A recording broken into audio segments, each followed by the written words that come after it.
Troisième maintenant, Ryan Wedding. From competing in the Olympics to heading up a murderous cocaine smuggling operation, Wedding is wanted by the FBI, accused of running a transnational drug trafficking network. Investigators will be pressing those arrested for any information on Wedding's whereabouts.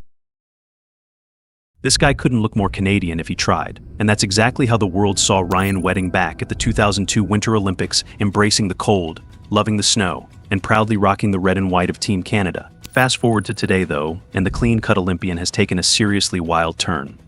Instead of carving through snow on a snowboard, he's now accused of dealing in a different kind of powder cocaine. The transformation is jaw-dropping. According to U.S. authorities, Ryan's gone from an Olympic athlete to the alleged ringleader of a billion-dollar drug empire, protected by Mexico's infamous Sinaloa cartel and backed by ruthless contract killers who left a bloody trail in their wake. This week, the U.S. Department of Justice named him one of their most wanted fugitives, slapping a $50,000 reward on his head. Here's the scoop. Prosecutors say Ryan Wedding is running a major cocaine operation that's as global as it gets. It all came out during a big press event in Los Angeles on October 17, 2024, where officials unveiled the Ryan Wedding syndicate and charged 16 men with running the whole show.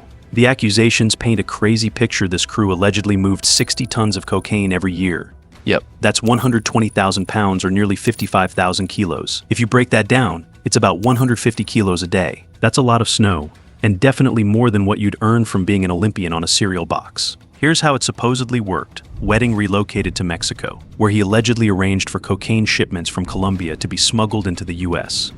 The drugs were stashed in hidden houses around Los Angeles, then loaded onto trucks and sent up to Canada. Prosecutors say Wedding, now 43 and 6A, was the mastermind behind it all. Born in snowy Thunder Bay, Canada, Ryan was no stranger to powder. His grandparents even ran a ski hill, and it's no surprise he found his passion for snowboarding there.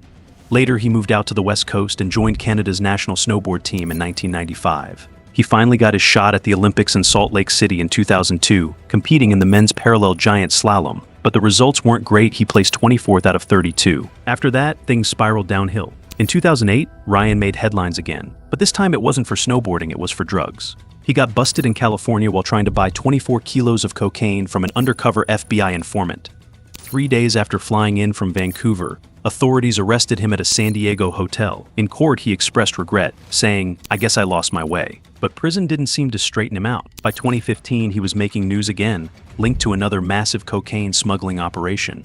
This time, he was based in Montreal, and the case had shocking connections. One of the people arrested was a Canadian Air Force employee, with access to restricted areas at a military base.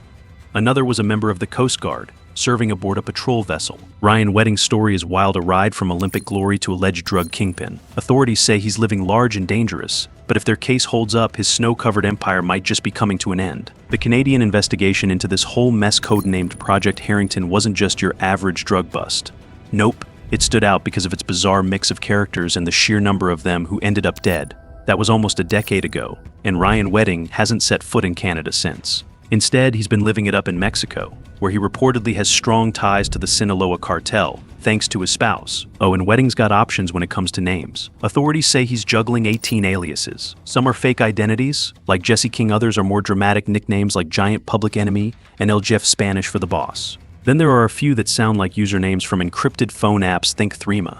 His alleged partner in crime, Andrew Clark, a 34-year-old from Toronto who also followed Wedding to Mexico. Clark, who was just arrested by Mexican authorities, isn't far behind in the alias game. He's got 17 of them, including gems like the Dictator and El Nino Problematico, the problem child. Together, prosecutors say Wedding and Clark ran the show, calling the shots for the drug syndicate, and they didn't just stick to smuggling. Authorities claim the duo is tied to 4 murders and 1 attempted murder, all linked to beefs in the criminal underworld. One case made headlines last year. A husband and wife were gunned down in their Toronto area home, leaving their young daughter to survive a brutal attack. She was shot 13 times and somehow lived. Cops say this was all because Wedding ordered a hit over a stolen drug shipment, but the gang got it horribly wrong and targeted the wrong people. Another hit went down on April 1st in Niagara Falls, an execution-style killing that grabbed local headlines.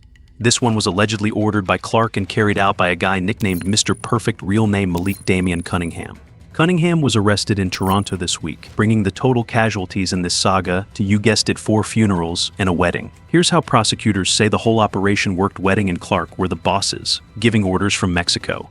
Their transportation hub was managed in Canada by Hardeep Diamond Ratte and Gurpreet Farmer Singh, both from Brampton, Ontario. The stash houses in Los Angeles? Those were run by another trio who would hop between locations to gather and prep shipments on demand. Once everything was set, the drugs were handed off to drivers like the Russian Rakim Ibragimov and John Gennady Bielanog, who handled the cross-border runs. To keep everything secure, the gang used an old-school but clever system, a kind of criminal two-factor authentication. Before anyone exchanged anything, they'd text a photo of a specific banknote complete with its serial number to the next person in the chain. When they met in person, the recipient would have to produce that exact bill to prove they were legit. These codes or tokens acted as the key to unlocking each step of the operation. The FBI, however, had other plans. Early this year, they planted a confidential informant right in the heart of this token-based system. This snitch worked their way deep into the gang's network, giving the FBI access to their encrypted chats and real-time plans. By the time Wedding and his crew realized what was happening, it was game over.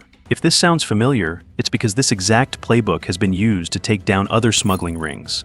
Same tricks, same results, another syndicate bites the dust. This ties back to something I covered in my episode on Operation Dead Hand the Sting that brought down another big narco ring with the help of a secret snitch. And guess what?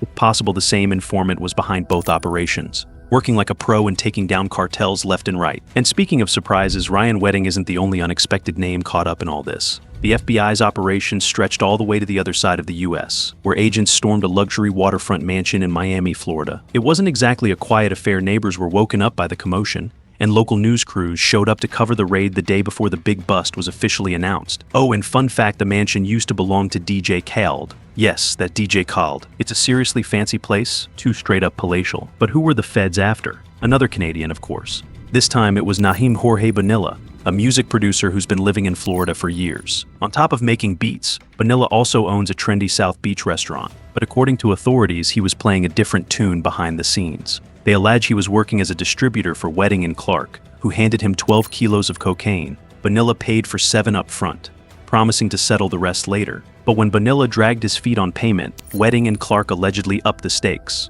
According to the indictment, they threatened to kill Bonilla's mother. That seemed to get his attention. Bonilla reportedly sent a driver to Laval, Quebec, to hand over 20 kilos of meth as a trade for the 3 kilos of cocaine he still owed. The FBI, clearly having some fun with this case, named their operation after Wedding's old Olympic event, Operation Giant Slalom. Someone in the bureau even whipped up a cheeky logo for it, showing Wedding at the finish line of a ski race. It's a funny touch, but as of now, Wedding's still got some big air and hasn't wiped out just yet. Now, before you jump to conclusions, keep in mind that an indictment is just a set of allegations. None of the accused have had their day in court to defend themselves, so this story is far from over. Despite the flashy name and all the drama, Operation Giant Slalom wasn't just about taking down Wedding and his crew, it was about dismantling a massive, interconnected web of criminal operations. The FBI didn't just stumble upon this case overnight. Years of surveillance, undercover work, and carefully planted informants led to the eventual unraveling of this syndicate. Authorities tracked how money flowed, how drugs were transported, and how trust was maintained in a dangerous underworld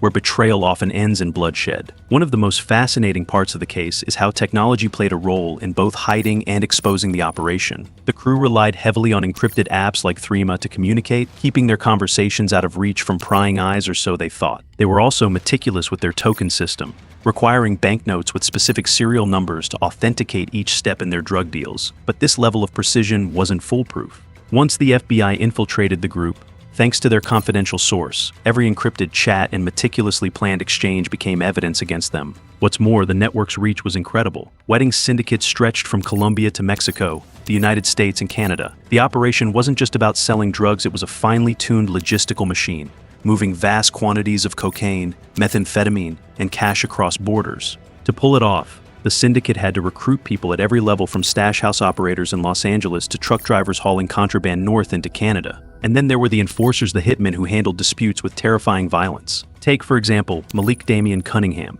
aka Mr. Perfect, who allegedly carried out a hit ordered by Andrew Clark in Niagara Falls. These weren't small-time turf battles either. Prosecutors argue that the violence associated with this group rivaled that of any major cartel. It wasn't just business disputes. Either one of the murders involved a horrific case of mistaken identity, where innocent people were killed in a bungled attempt at revenge over a stolen shipment. It's almost surreal to imagine that the same Ryan Wedding, who once represented Canada on the Olympic stage, is now accused of being at the center of all this chaos. Man who once raced down snowy slopes in front of cheering fans is now accused of directing a criminal empire from the shadows. His transformation from Olympic snowboarder to alleged drug lord isn't just shocking, it's like something straight out of a Hollywood crime thriller. And yet, Wedding's story highlights how even the most promising lives can take dark, unexpected turns. Those close to him in his snowboarding days described him as driven, competitive, and fiercely focused. But something clearly changed along the way. His 2008 arrest for attempting to buy 24 kilos of cocaine could have been a wake-up call, a chance to turn things around. Instead, it seems to have been a stepping stone deeper into the criminal world. The FBI's big raid in Miami, with the flashy arrests of Naheem Jorge Bonilla and others, was just the beginning. What's next is the slow grind of the justice system. Prosecutors will attempt to prove their case,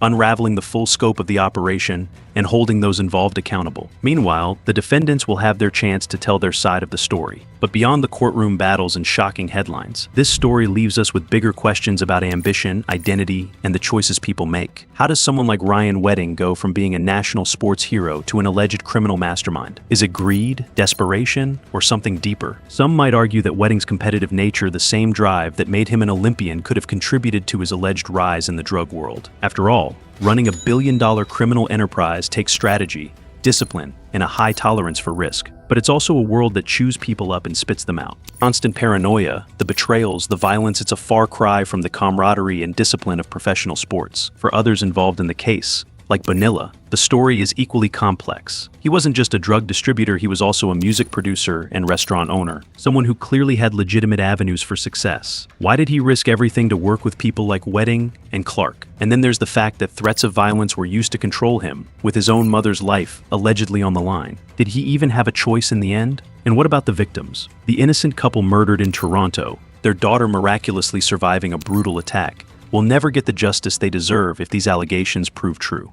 The ripple effects of such violence extend far beyond those directly involved, scarring families, communities, and entire cities. At the heart of this case lies a strange, almost tragic irony. Wedding and his crew used the same precision and coordination needed to succeed on the world stage to run their criminal empire. They operated like athletes in a way driven by performance, results, and the desire to stay ahead of the competition. But this game is unforgiving, and unlike a bad run in the Olympics, there's no second chance to come back and try again. For now, the FBI and prosecutors seem confident they've built a rock-solid case. The arrests, the seized drugs, the intercepted messages, it all paints a damning picture. But until the trial concludes, the allegations remain just that, allegations. Wedding, Clark, Bonilla, and the others will have their day in court, and perhaps then we'll get a clearer view of what really happened. As this chapter of Ryan Wedding's story unfolds, one thing is certain, it's a tale that will be remembered for years to come. Not just for its sheer audacity, but for the troubling questions it raises about the human spirit and the choices we make when faced with adversity. Whether this is the end of Wedding's journey or just another twist in his extraordinary life,